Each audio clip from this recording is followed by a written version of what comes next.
Hello बच्चों, आप लोगों का स्वागत है अमन एक्सेलेंस एकेडमी में। आज हम लोग देखने वाले हैं क्लास 11th का फिजिक्स का 2024-25 का मॉडल सेट, जिससे कि हम लोग का क्लास 11th का जैक बोर्ड का एग्ज़ाम में पूछा जा सकता है क्वेश्चन सब, जिसमें से हमको लगता है अधिक क्वेश्चन इससे पूछा जा सकता है, क्योंकि अगले साल इससे अधिक क्वेश्चन नहीं पूछा गया था।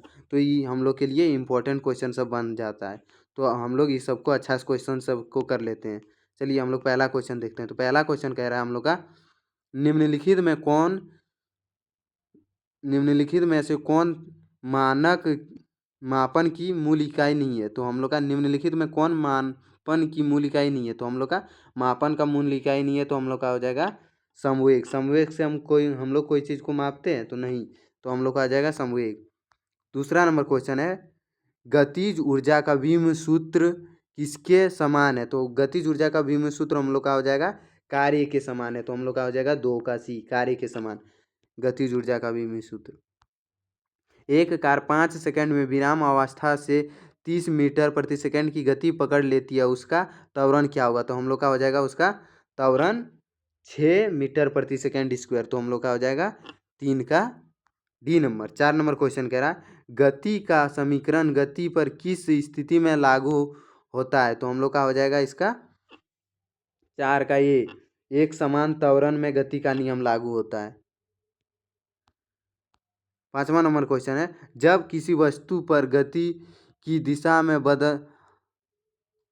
बल लगाया जाता है तो उसके त्वरण पर क्या प्रभाव पड़ता है। तो बल लगाया जाता है तो उसके त्वरण पर क्या प्रभाव पड़ता है। तो हम लोग का हो जाएगा इसका, यह बढ़ता है, त्वरण में वृद्धि होती है। 6 नंबर क्वेश्चन है, नियत त्वरण के साथ गतिमान किसी वस्तु के लिए त्वरण और समय के बीच क्या संबंध है। त्वरण और समय के बीच क्या संबंध है। तो हम लोग का हो जाएगा 6 का डी नंबर, नियतांक का संबंध है, नियतांक का संबंध है। 7 नंबर क्वेश्चन है, दो सदिशों का परिणाम अधिकतम होता है जब उनके बीच का कोण होता है। तो उनके बीच का कोण क्या होता है, 0 degree. Very very important question for JAC board class 11 2026 के लिए। अगला क्वेश्चन है हम लोग का 8 नंबर क्वेश्चन। 8 नंबर क्वेश्चन कह रहा है, दो सदिशों के अदिश गुणनफल को इस रूप में भी जाना जाता है। तो हम लोग को हो जाएगा 8 का बी नंबर, बिंदु गुणनफल के रूप में भी जाना जाता है, बिंदु गुणनफल के रूप में भी जाना जाता है। 9 नंबर क्वेश्चन है, प्रक्षेप गति में अधिकतम क्षैतिज परास के लिए प्रेक्षण का कोण क्या होगा। तो प्रेक्षण का कोण हो जाएगा हम लोग का 45 डिग्री, 45 डिग्री। 9 का हो जाएगा सी नंबर। 10 नंबर क्वेश्चन है, निम्नलिखित में कौन सी भौतिक राशि प्रक्षेप गति के दौरान नियतांक रहती है, नियतांक रहती है। तो हम लोग का हो जाएगा कौन सा भौतिक राशि, तो हो जाएगा त्वरण, त्वरण नियतांक रहती है। 11 नंबर क्वेश्चन है, न्यूटन की गति का दूसरा नियम है, न्यूटन के गति के दूसरा नियम से हम लोग का कौन सा फार्मूला प्राप्त होता है। तो हम लोग का होता है एफ बराबर D P by D T, F बराबर D P by D T Newton के गति का दूसरा नियम है। तो एफ बराबर D P by D T, ये नंबर 11 का।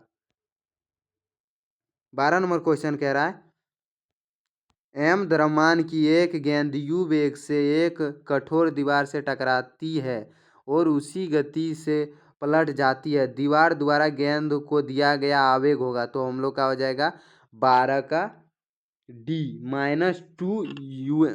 -2 एम यू।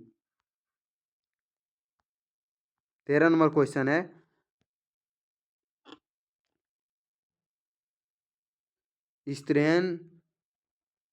स्त्रैन का उपयोग किया जाता है, स्त्रैन का उपयोग किया जाता है। तो हम लोग का हो जाएगा घर्षण कम करने के लिए, 13 का बी नंबर। 14 नंबर क्वेश्चन है, 1 किलोग्राम द्रव्यमान वाले पिंड पर 10 न्यूटन बल कार्य करता है तो पिंड में क्या त्वरण उत्पन्न होगा, पिंड में क्या त्वरण उत्पन्न होगा। तो हम लोग का हो जाएगा 14 का 10 मीटर प्रति सेकेंड, 14 का बी 10 मीटर प्रति सेकेंड स्क्वायर। 15 नंबर क्वेश्चन है, द्रव्यमान m के एक पिंड के लिए गतिज ऊर्जा k और संवेग p के बीच क्या संबंध है? तो हम लोग का 15 का हो जाएगा डी नंबर, k बराबर p² बाई 2m, k बराबर p²/2m। 16 नंबर क्वेश्चन है, किसी वस्तु का वेग 3 गुना होने पर उसकी गतिज ऊर्जा क्या होगी? तो किसी वस्तु का वेग 3 गुना कर देंगे तो उसकी गतिज ऊर्जा क्या होगी? तो हम लोग का हो जाएगा 16 का 9 गुना, 16 का c 9 गुना। एक आश्व शक्ति है तो एक आश्व शक्ति में 746 वाट होता है, तो हम लोग का हो जाएगा 17 का ए नंबर। 18 नंबर क्वेश्चन है, किलोवाट निम्नलिखित की इकाई है, तो किलोवाट किसकी इकाई है? तो हम लोग का हो जाएगा किलोवाट ऊर्जा की इकाई है, किलोवाट ऊर्जा की इकाई है, ऊर्जा को किलोवाट में मापा जाता है। निम्नलिखित में से कौन सा जड़त्व आघूर्ण का रेख अनुरूप है? रेख अनुरूप है, तो हम लोग का हो जाएगा 19 का डी नंबर, द्रव्यमान जड़त्व आघूर्ण का रेख अनुरूप है, द्रव्यमान। 20 नंबर क्वेश्चन है, एक छड़ में द्रव्यमान केंद्र कहाँ स्थित होता है? तो एक छड़ में द्रव्यमान केंद्र छड़ के बीच स्थित होता है, छड़ के बीच स्थित होता है, तो हम लोग का 20 का भी हो जाएगा। 21 नंबर क्वेश्चन है, द्रव्यमान m और त्रिज्या r के एक ठोस गोले का उसके व्यास के प्रति जड़त्व आघूर्ण क्या होगा? तो हम लोग का हो जाएगा 21 नंबर का B number, 2/5 mr², 2/5 mr²। 22 number question है, पृथ्वी का पलायन वेग लगभग क्या है? तो पृथ्वी का पलायन वेग लगभग हम लोग का है 11.2 मीटर प्रति सेकेंड, 11.2 मीटर प्रति सेकेंड, तो 22 का हो जाएगा डी नंबर। 23 नंबर क्वेश्चन है, दीर्घवृत्तीय कक्ष में सूर्य कहाँ स्थित है? तो दीर्घवृत्तीय कक्ष में सूर्य कहाँ स्थित है? तो हम लोग का हो जाएगा 23 का बी, फोकस में से एक पर, फोकस में से एक पर, फोकस में से एक पर। 24 नंबर क्वेश्चन है, चंद्रमा पर किसी वस्तु का वजन पृथ्वी पर उसके वजन का लगभग होता है, तो होता है 6 हिस्सा, 6 छठा हिस्सा होता है, छठा हिस्सा, 1/6। हम लोग का 25 नंबर क्वेश्चन है, 25 नंबर क्वेश्चन कह रहा है, पृथ्वी के चारों ओर एक कक्षा में घूमने वाले उपग्रह के लिए गतिज ऊर्जा और स्थितिज ऊर्जा का अनुपात होगा, तो गतिज ऊर्जा और स्थितिज ऊर्जा का अनुपात हम लोग का हो जाएगा 1/2, 1/2। 25 का ए नंबर।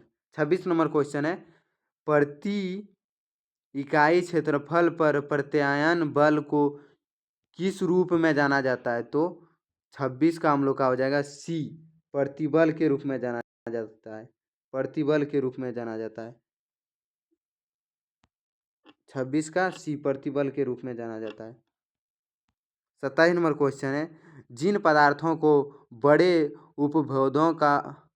उपभेदों का कारण बनाने के लिए फैलाया जा सकता है उन्हें क्या कहा जाता है? तो उन्हें हम लोग कहते हैं इलास्टोमेर, इलास्टोमेर, इलास्टोमेर, तो हम लोग का 27 का डी हो जाएगा। 28 नंबर क्वेश्चन का, एक पाइज डैश न्यूटन सेकेंड प्रति मीटर स्क्वायर है, तो हम लोग का हो जाएगा 28 का बी नंबर, 0.1। 29 नंबर क्वेश्चन है, गतिमान तरल पदार्थ के लिए घर्षण प्रतिरोध है, तो हम लोग का 29 का हो जाएगा डी नंबर, संपर्क के सतह क्षेत्र के समानुपाती होता है, संपर्क के सतह के क्षेत्र के समानुपाती होता है।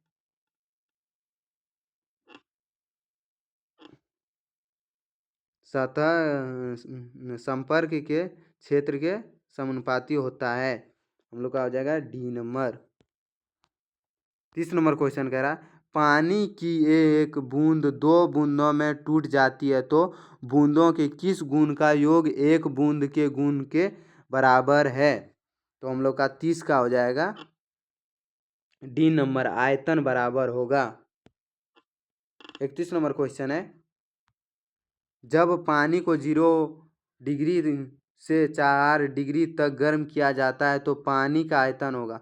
पानी का आयतन क्या होगा? वैसे ही रहता है, कम हो जाता है, बढ़ती है, इनमें से कोई नहीं होता है। तो हम लोग का हो जाएगा कम, पानी का आयतन बढ़, पानी का आयतन कम हो जाता है। आयतन कम होता है, क्षेत्रफल बढ़ जाता है पानी का, वो ज़्यादा क्षेत्रफल घेरने लगता है। 32 नंबर क्वेश्चन है, पूर्णतः कंसिका की अवशोषण शक्ति है कृष्णिका की अवशोषण शक्ति है। तो हम लोग का 32 का हो जाएगा सी नंबर 1। 33 नंबर क्वेश्चन है, ऊष्मागतिकी का शून्य कोटि नियम निम्नलिखित की अवधारणा की ओर ले जाता है। तो हम लोग का हो जाएगा 33 नंबर का डी नंबर, तापमान की ओर ले जाता है। 34 नंबर क्वेश्चन है, ऊष्मागतिकी का पहला नियम निम्न में से किसकी ओर ले जाता है? तो हम लोग का हो जाएगा 34 का सी नंबर, ऊर्जा का संरक्षण के नियम की ओर ले जाता है। 35 नंबर क्वेश्चन है, सार्वभौमिक गैस नियतांक आर का एसआई मात्रक डैश है। तो हम लोग का हो जाएगा 35 का बी नंबर, जूल प्रति मोल प्रति केल्विन। 36 नंबर क्वेश्चन है, एक परमाणुक गैस अणुओं में स्वतंत्रता की कोटियां हैं। तो हम लोग का हो जाएगा 36 का बी नंबर 3। 36 का बी।